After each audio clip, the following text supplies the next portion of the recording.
I'm working on tapping this piece of steel here, and when I started machining it and drilling and cutting, I didn't notice any difference. It felt pretty soft, but then after I started tapping, it was really difficult, and I checked it on a magnet, and sure enough, it is stainless, which is why it's giving me so much trouble.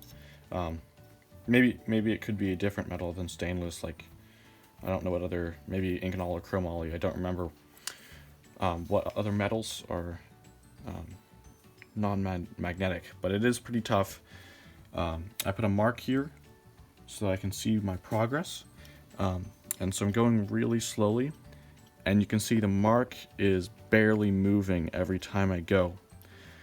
I have about 330 seconds left to tap, and it's, you can see I may have made a slight amount of progress from there to there, but it's not tapping like a mild steel at all. Of course, it's important to always keep it lubricated and clear chips every once in a while. I think that the chips that I'm getting are really fine. Every time I back it out, I don't see chips hanging around, but still I like to take it out every once in a while and check that sound.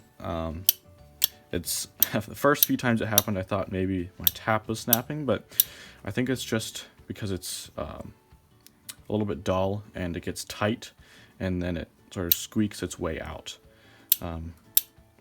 Maybe if I had a sharper tap, I could use it, but I also wouldn't want to dull a new tap on this. So I drilled this out with a 530 seconds. It drilled pretty nicely.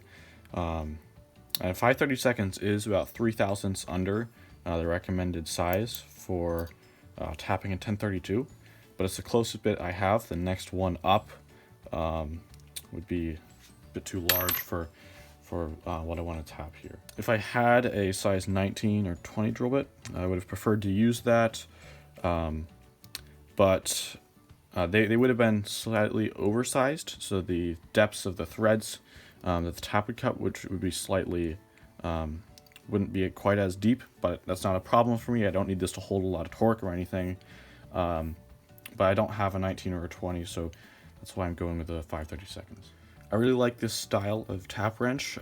Some of them have a fixed jaw here and like an adjustable jaw that will clamp down onto it, but I find that those tend to loosen up.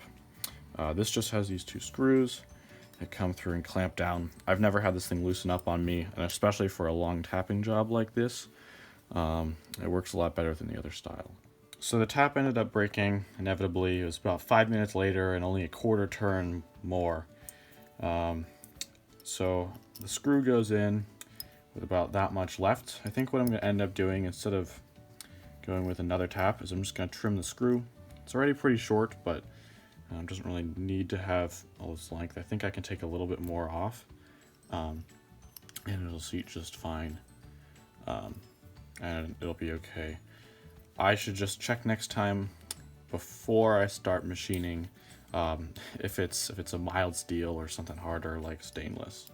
So to trim down this screw, I'm going to have it set up right here in my chuck jaw.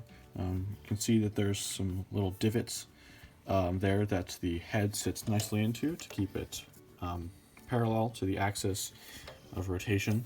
And I can't fit my turning tool into that little space without hitting the chuck jaws, so I'm using this end mill here in my tailstock, a 1/4 inch end mill with a flat cutting face that I can hopefully trim this down with.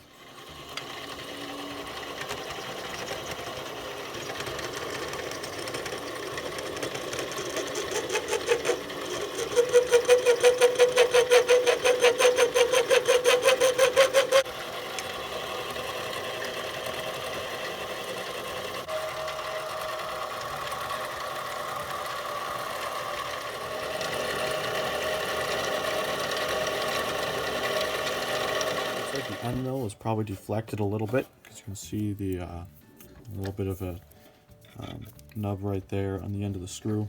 It won't be a problem. I can just file that off, and I'll see if that fits into the depth that I have tapped. So it's pretty short, probably shorter than I would want it to be, but I think it's going to have to be this size. And now I'm chamfering the edge. because it pushed a little bit of a burr up on the end of the thread. And as soon as this is finished, I can put it into the end of the stainless. So now the plug fits all the way. It seats right here, and there's not very many threads holding it in. It's not very deep, but that's fine. I don't need to put a lot of stress on this. It's just a cap for the end of this piece, so I'm going to say that's just fine. Threading stainless can be pretty difficult, but found a way to get it deep enough for what works for me.